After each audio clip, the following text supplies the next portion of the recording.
Hi hello വനക്കത്തിയാന്നേ എല്ലാവർക്കും സുഖമല്ലേ? അപ്പിച്ചതേ മത്തി കൊണ്ടുവന്നിട്ടുണ്ട്. അപ്പൊ നമുക്ക് മത്തി കറി വെച്ചാലോ?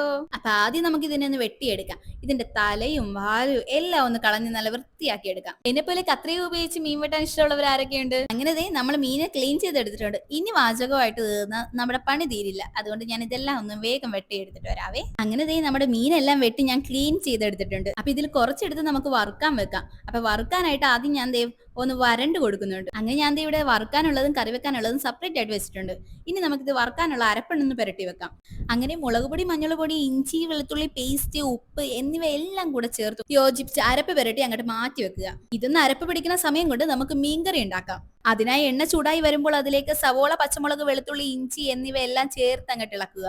ഇനി ഇതിലേക്ക് മഞ്ഞൾപ്പൊടി, മുളക് പൊടി എന്നിവ ചേർത്ത് അല്പം വെള്ളം ഒഴിച്ച് നന്നായി ഇളക്കി 2 കഷ്ണം കുടംപുളി അങ്ങോട്ട് ചേർത്ത് കൊടുക്കുക. ഇനി നല്ല തിള വരുന്ന സമയത്ത് നമ്മുടെ മത്തിക്കുട്ടനെ കൂടെ അങ്ങോട്ട് ഇട്ട് കൊടുക്കുക.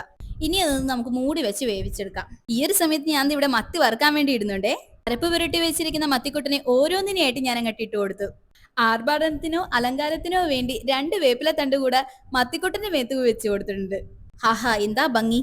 ഈ സമയം കൊണ്ട് നമ്മുടെ മീൻകറി റെഡി ആയിട്ടുണ്ട്. അപ്പൊ ഇതൊക്കെയായിരുന്നു ഇന്നത്തെ കറികൾ. അപ്പൊ എല്ലാവർക്കും ഇഷ്ടപ്പെട്ടെന്ന് വിചാരിക്കുന്നു. വീഡിയോ ഇഷ്ടപ്പെട്ടെങ്കിൽ ലൈക്ക് ചെയ്യുക, കമന്റ് ചെയ്യുക. ഇതുവരെ സബ്സ്ക്രൈബ് ചെയ്യാത്തവരുണ്ടെങ്കിൽ ഒന്ന് സബ്സ്ക്രൈബ് ചെയ്തുകൊണ്ട് സപ്പോർട്ട് ചെയ്യണേ. എല്ലാവർക്കും tata bye bye, see U.